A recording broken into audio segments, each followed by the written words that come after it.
मध्य प्रदेश की शिवराज सरकार के चौथे कार्यकाल का वित्तीय वर्ष 2021-22 के लिए वित्त मंत्री जगदीश देवड़ा ने मंगलवार को बजट पेश किया। 2,41,375 करोड़ रुपए के इस बजट में आत्मनिर्भर मध्य प्रदेश पर फोकस रहा। यह अलग बात है कि एक समय स्वर्णिम मध्य प्रदेश कहा जाता था, लेकिन अब मध्य प्रदेश आत्मनिर्भर बन रहा है। बजट के बाद से कांग्रेस आक्रामक है और आंकड़ों का मायाजाल बताते हुए बजट को झूठ का पुलिंदा, दिशाहीन एवं निराशाजनक बजट बताया जा रहा है। वहीं भाजपा ने इसे हर वर्ग के लिए लाभदायी एवं सौगात का बजट बताया है। बालाघाट जिले में बजट को लेकर खासी चर्चाएं हैं। विशेषकर यहां रेलवे ओवरब्रिज की घोषणाओं के साथ ही पुल पुलिया तथा सड़कों का जाल बिछाने को लेकर माहौल है। पूर्व सांसद कंकर मुजारे ने बजट पर प्रतिक्रिया देते हुए इन सब बातों को लेकर भाजपा पर निशाना साधा है और कहा है कि 15 वर्षों में जो काम होने चाहिए उसकी घोषणाएं अब हो रही हैं। जबकि इसी बजट पर पूर्व मंत्री विधायक गौरी शंकर बिसेन ने इसे ऐतिहासिक बताया है। ये पूरा बकवास है भारतीय जनता पार्टी का। क्योंकि अभी नगर पालिका चुनाव है तो इसका झूठ बोल करके और उसका नगर पालिका चुनाव में लाभ लेने की कोशिश है। जो बता रहे हैं वो बकवास हुआ है कि चुनाव के लिए कर रहे हैं, नगर पालिका चुनाव के वाराणसी में इसलिए क्या उन्होंने यहाँ भी इसलिए क्या घूमना है नहीं। और ये तो सेंट्रल गवर्नमेंट का रेल विभाग का पैसा आता है बजट में, वो देंगे तभी बनेगा। ये लोग तो इतने दिन से थे, बीजेपी सरकार है 18 साल से, इसीलिए बना लिया। अभी तक 18 साल से क्या कर रहे थे। बजट में मध्य प्रदेश की तस्वीर बदलने के लिए प्रावधानों पर लंबा अध्ययन किया जाएगा, लेकिन यह भी सच है कि संतुलित बजट प्रस्तुत करने वाली सरकार ने महंगाई को लेकर कोई क्रांतिकारी कदम नहीं उठाए हैं।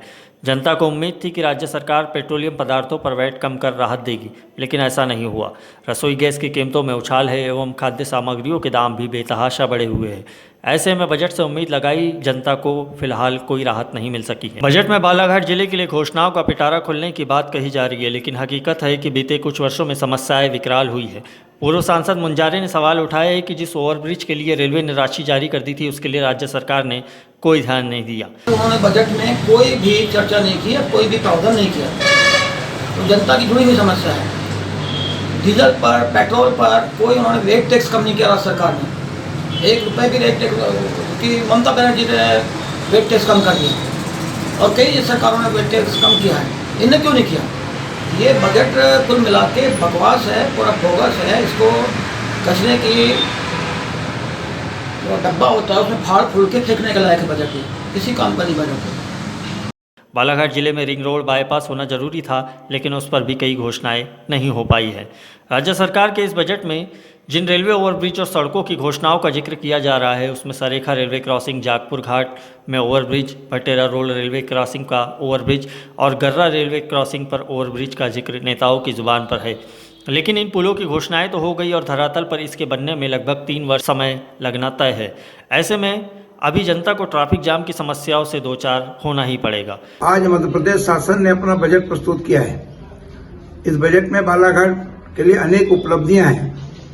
मेरे अपने विधानसभा क्षेत्र बालाघाट तथा बालाघाट जिले के लिए जहाँ एक और अनेक उच्च स्तरीय पुलिया हमें मिले हैं, वहीं रेलवे क्रॉसिंग के ओवरब्रिज भी हमको मिले हैं। बालाघाट गोंदिया मार्ग सरेखा पर पड़ने वाला जो हमारा रेलवे क्रॉसिंग है, वहां पर रेलवे ओवरब्रिज के लिए 52 करोड़ रुपए का बजट में प्रावधान किया गया है। इसी के साथ साथ भटेरा चौकी, गर्रा और वारा के पूर्व जो रेलवे क्रॉसिंग है, इन तीनों स्थानों पर रेलवे ओवरब्रिज के लिए बजट में प्रावधान किया गया है। इसी के साथ साथ बालाघाट जागपुर मार्ग पर वैनगंगा नदी पर उच्च स्तरीय पुलिया निर्माण के लिए भी बजट में धन का प्रबंधन किया है।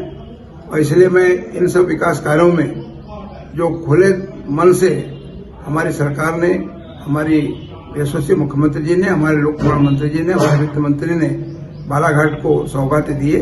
मैं उनका अभिनंदन करना चाहता हूँ, उनका स्वागत करना चाहता हूँ और बालाघाट जिले की जनता की ओर से उनका अभिनंदन करता हूँ। बालाघाट जिले में सड़कों के खस्ताहाल और इनके बनने की रफ्तार को देख लिया जाए तो बालाघाट वाराणसी मार्ग, वाराणसी रामपायली मार्ग, बालाघाट लांजी सड़क, एक समय इन सड़कों के हाल बेहाल थे और घोषणाएं होने के बाद इनके बनने में लंबा समय बीत गया।